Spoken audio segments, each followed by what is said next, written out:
आप सूरज के ऊपर भी आपने अब लगा दिया, टैक्स लगा दी, आपने कुदरती वो नेचुरल। सारी जी। चीज़ों के ऊपर। तो ये पब्लिकली इसलिए हमने कहा कि ये अवाम दोस्त बजट नहीं है। हम्म। सोलर सिस्टम पे वो खुद के लिए भी बिजली पैदा कर रहा था और वो गवर्नमेंट को भी दे रहा था। हमेशा मुल्क कौम जो है वो तरक्की उसी वक्त करता है जब पब्लिक के बारे में आप सोचते हैं।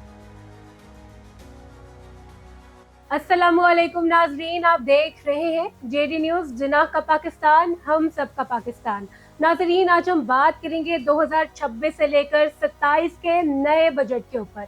और आज हमारे साथ मौजूद है जो किसी तारुफ के मोहताज नहीं, president Lahore bar of association के एडवोकेट इरफान हयात बाजवा साहब। फिर जैसे कि इम्कानात है महंगाई के, हाँ, 19% जो उन्होंने जीएसटी तजवीज़ कर दिया, तो तनख्वाहदार तबकों के लिए क्या जो ऐलान किया गया है उनके लिए, उसके बारे में आप क्या कहेंगे? मैं समझता हूँ कि यहाँ पे जो तनख्वाहदार तबका है ना, खसूसन ग्रेड 17 और इससे जो अप हैं उनको तो पहले ही राहत बहुत ज़्यादा मिली है। जी। ठीक है, लेकिन जो मुतवसत तबका है उसके हवाले से उनकी जो तनख्वाहें हैं वो उस तरह मीट विद नहीं करती। हमारी गवर्नमेंट से ये रिक्वेस्ट होगी, इवन आपकी वसादत से भी, कि इसके बारे में ज़रूर देखें कि जो बंदा 40, 45, 50 और 60 हज़ार तक भी है और उसकी फैमिली मेम्बर्स में एक उसकी वाइफ और दो उसके बच्चे या 3 या उसके माँ और बाप हैं, मतलब अगर 5 से 6 लोग भी हैं, जी जी। तो वो उनके लिए डेली बेसिस यानी डेली नीड्स और उसका घर से आना और उस चीज़ों का मद्देनज़र रखें तो फिर उसके लिए सर्वाइव करना बड़ा मुश्किल हो जाता है। तो हमें तो इसके ऊपर बिल्कुल तवक्को है गवर्नमेंट से कि जिस तरह वो बात कर रहे हैं कि 15% बढ़ेगी, जिस तरह वो और बात कर रहे हैं कि हमने इस पे प्रपोजल दिए हैं कि सैलरी वाला जो तबका है उसके लिए हम उसको फैसिलिटेट करें, तो ये नीड ऑफ द आवर है। अगर महंगाई बढ़ रही है तो फिर उन तनख्वाहों पे जो साबका अदवार में थी उस पर गुजारा करना एक आम शहरी के लिए वो नामुमकिन सी बात है। सर, एज अ जज, आपको ये जो 2026 का बजट था वो कैसा लगा, और जो तजवीज़ पेश की जा रही है आने वाले बजट की, वो आपको कैसी लगी? देखिए, जो 2026 वाला बजट था जी। उस पे भी हमने एतराज़ात इसलिए उठाए थे कि उसमें कुछ चीज़ें, जिस तरह ये 18% आपने पॉइंट आउट किया, उस वक्त भी हमने कहा कि इससे महंगाई बढ़ेगी। बिल्कुल। और वो आपने देखा कि जी। जो चीज़ 10 रुपए की थी वो अब 34-35 रुपए में चली गई। ये प्रैक्टिकल सी बात। जी। अब भी इस स्टेज के ऊपर जिस तरह 19% की तजवीज़ दे रहे हैं और IMF इसको रिकमेंड कर चुका है और इसको उन्होंने फाइनलाइज कर लिया हुआ है और जुमे के दिन इन्होंने बुलवा भी लिया इसके ऊपर हाउस ना, कि वो माइट भी पॉसिबल कि ये इस जुमे को जो हाउस बुलवाया गया है उसी में वो उस बजट को पेश कर दें। तो इस सारी रोशनी में हम ये समझते हैं कि ये एक अवाम दोस्त बजट नहीं है। इसके ऊपर इनको सोचना चाहिए। ख़ास करके देखिए, हमारा ज़री मुल्क है, काश्तकार हैं यहाँ पे उनके हवाले से चीज़ों को देखना होगा कि वो बेहतर जो है वो अपना हिस्सा कैसे डाल सकते हैं।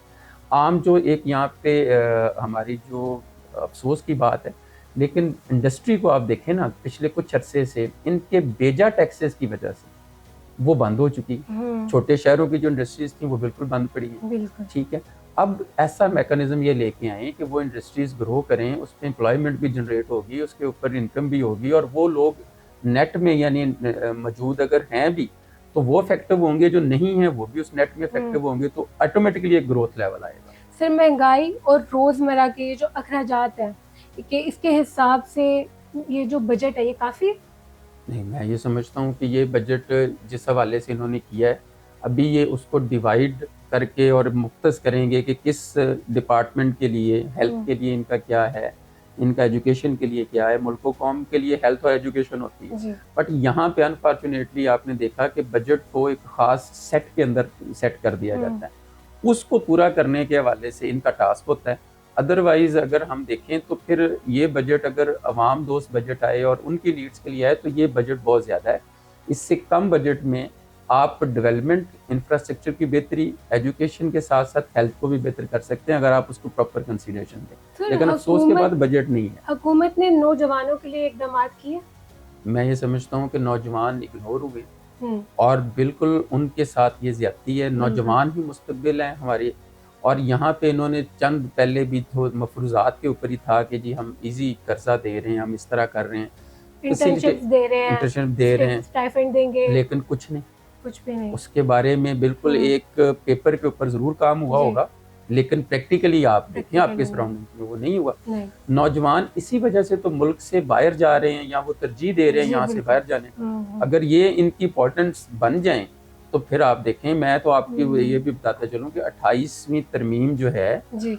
वो आजकल जेर बहस आने वाली है, जिसमें इन्होंने जुल्म क्या किया है कि जो हमारा यानी आपकी तरह जो वोटर 18 साल की एज ऑफ मेजोरिटी है पाकिस्तान के जी। कॉन्स्टिट्यूशन के मुताबिक, उसको ये कह रहे हैं कि नहीं जी उसको राइट ऑफ वोट नहीं होगा। राइट ऑफ वोट के लिए वो 25 ईयर्स एज डिक्लेयर करने जा रहे हैं। तो नौजवानों को फिर फैसिलिटेट करने की बजाय, उनको तहफ़्फ़ुज़ देने की बजाय कि आप रिस्पॉन्सिबल सिटीजन हो, आपके लिए ये पाकिस्तान है, आपके लिए हमने पॉलिसीज जी। लेके आनी है, तो ये यहाँ पे सिस्टम तो उस तरफ लेके ये जा रहा है।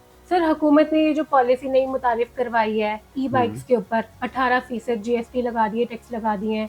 जो बाइक 1 लाख की है वो 1,18,00,000 की अब सेल होगी। Obviously, तो सर फिर गरीब आवाम किधर जाए? ये आपने बहुत पॉजिटिव बात की है। देखें, ई बाइक्स जो हैं वो अब पेट्रोल की जिस तरह महंगाई हुई वो ज़रूरत भी थी, और पब्लिक एट लार्ज जो है वो उसकी तरफ अट्रैक्ट भी हुई। जी। आज आपको रोड्स के ऊपर हमारी छोटी बहनें, आपको हमारी फीमेल्स, आपको हमारे मेल्स, वो ई बाइक की सूरत में आपको रमादमा सड़कों पे नज़र आते हैं। जी बिल्कुल। ठीक है, अट्रैक्ट हुई है पब्लिक इसकी तरफ।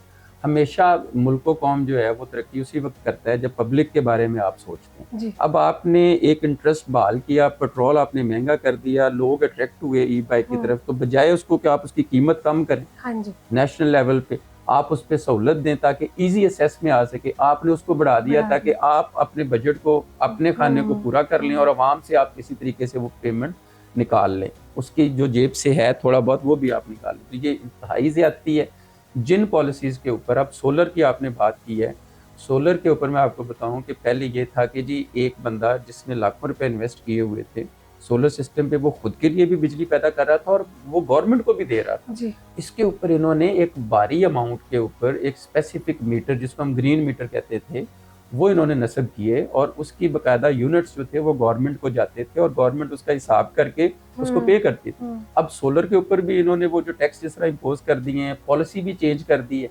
अब वो जो मीटर थे ग्रीन मीटर्स वो भी खत्म हो गए। अब ये कहते हैं कि जी जो बंदा इसको यूटिलाइज करेगा वो गवर्नमेंट को तो फायदा, अब वो बात खत्म होगी फायदा देने वाली, वो खुद टैक्स पे करेगा। तो आप सूरज के ऊपर भी आपने अब लगा टैक्स दिया, लगा दिया, आपने कुदरती वो नेचुरल सारी चीजों के ऊपर। तो ये पब्लिकली इसीलिए हमने कहा कि ये अवाम दोस्त बजट नहीं है। हम्म। इसके ऊपर मैं गवर्नमेंट को ये जरूर कहूँगा कि आप IMF के कर्जदार जरूर है, बट आप 25 करोड़ आवाम के कस्टोडियन भी हैं। आप इसके ऊपर बात करें, आप इसके ऊपर डिबेट करें कि हम आपको 1 साल में नहीं 10 साल में हम रिटर्न करेंगे, लेकिन आप पॉलिसी वो लेके आए जो पब्लिक को फायदा, जो ज़रूरत की चीज़ें हैं, जो आम पब्लिक के लिए नीड है, घी है, ऑयल है, साबुन है, दीगर चीज़ें जो खुरफनोश की हैं डेली यूज़ की, उसके हवाले से वो मैकेनिज्म स्पेसिफिकली करें। बाकी कहीं से वो GST की तरफ चला भी जाए, लग्जरी गाड़ियाँ हैं वहाँ की तरफ इम्पोज करें, वो बड़े इंडस्ट्रियलिस्ट हैं उनके ऊपर इम्पोज करें, वहाँ से लें, और पब्लिक के लिए सहूलत जो है ना वो आप पैदा करें। उस बजट को आवाम तस्लीम भी करेगी, और उस बजट की रोशनी में जो सैलरी वाला तबका है उसको नज़रअंदाज हरगिज़ ना करें इस प्रेजेंट सूरत हाल में, क्योंकि उनके लिए एक फर्स्ट से लेके 30 तक उसी बजट के अंदर जो उनकी सैलरी है उन्होंने पूरी फैमिली को प्लान किया होता है, लेकिन अब बस से बाहर हो चुके हैं। इसलिए मेरी ये रिक्वेस्ट होगी आपको। Thank you so much.